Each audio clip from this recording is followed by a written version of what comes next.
All right, let's talk about Adobe Illustrator. I know, when you first open it up, it can look super intimidating, right?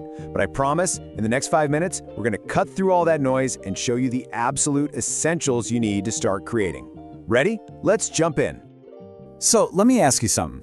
You ever wonder how a logo can look perfectly crisp on a tiny little business card and then just as sharp when it's blown up on a giant billboard? How do they do that? I mean, if you tried to do that with a regular photo, it would just be a blurry, pixelated mess, right? Well, this is the secret sauce right here. On the left, you've got your typical bitmap image, like a photograph. See how it gets all blocky and jagged when you zoom in? But on the right, that's a vector graphic. It is perfectly sharp no matter what. That is the core magic of Illustrator.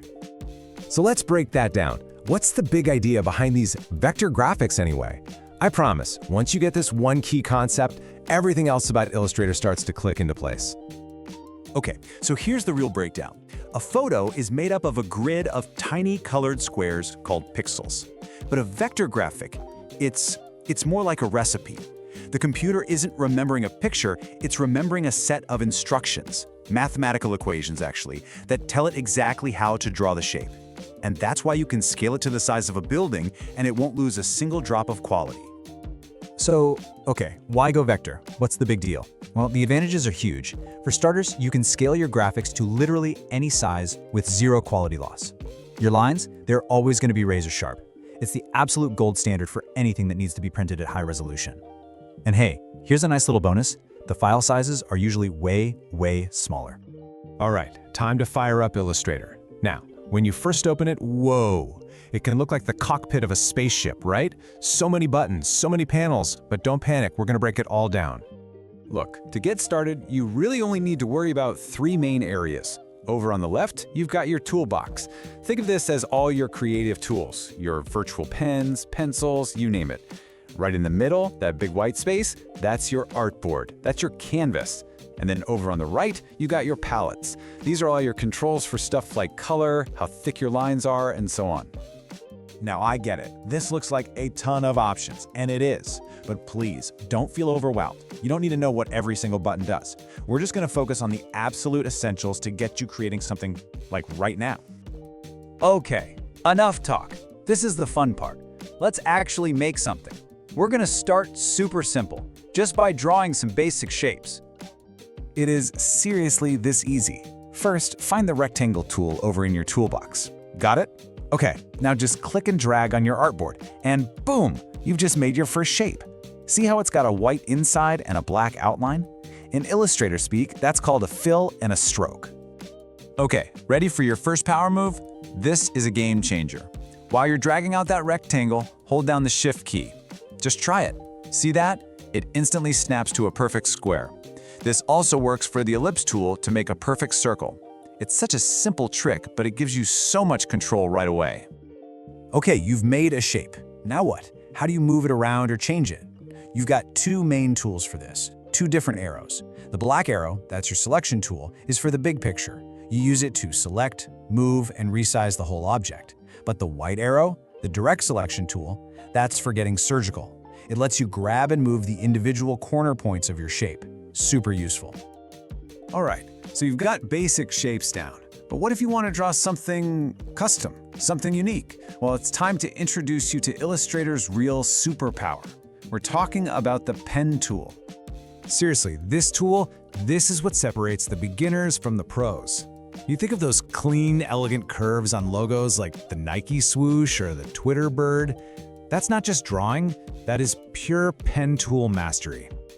Okay, I know the pen tool has a reputation for being scary, but here's the secret. Just think of it as a really advanced game of connect the dots. That's all you're doing. You place a point here, a point there, and Illustrator draws a perfect, clean line between them. To get started, you literally only need to know 2 moves. If you just click, you get a sharp corner. Perfect for straight lines, like drawing a star. But if you click and drag, see those little handles that pop out? That's how you create a beautiful, smooth curve. That's it. Every single complex shape you've ever seen is just a combination of those 2 simple actions. Click and drag. Okay, so now you can draw custom shapes. The next step is to bring them to life, right? Let's talk about how you can combine shapes to build more interesting things and, of course, how to add some color. You know, you don't always have to draw every little detail from scratch. The smart way to work is to build complex things out of simple shapes. Think of it like playing with digital Legos. And the tool that lets you do this is called the Pathfinder. The Pathfinder can seem complicated, but it really boils down to a few key moves. You can take two overlapping shapes and unite them, boom, they become one single shape. Or you can use minus front, where the top shape acts like a cookie cutter and punches a hole right through the one behind it. Or my personal favorite, intersect, which leaves you with just the little part where the two shapes were overlapping. Super powerful stuff. And color? Oh man, Illustrator gives you a million ways to add color, but let's stick to the easy ones. You could just click a color in the swatches palette over on the right. Easy.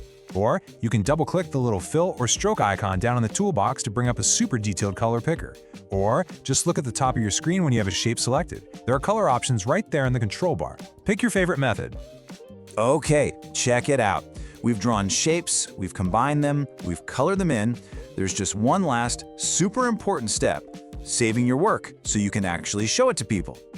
Now, here's a really critical detail you have to get right. You need to know where your art is going to end up. See, color on a screen is different from color on paper.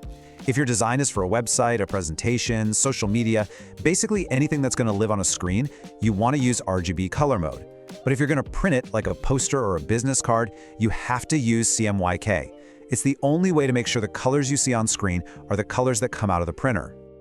And listen up, because this might be the most important tip in this whole thing. Before you export a JPEG or whatever to share online, always, and I mean always, go to File, Save, and save your work as a native Adobe Illustrator file. That's the one that ends in .ai. That file is your master copy. It keeps everything editable, all your shapes, all your layers. If you don't do this, you can't go back and make changes later. Trust me on this one. So there you have it. We've demystified vector graphics, found our way around the workspace, we've drawn shapes, and we even tamed the mighty pen tool. You now have the absolute core building blocks to create just about anything you can imagine. You've taken that first, hardest step. So the only question left is, what are you going to create next?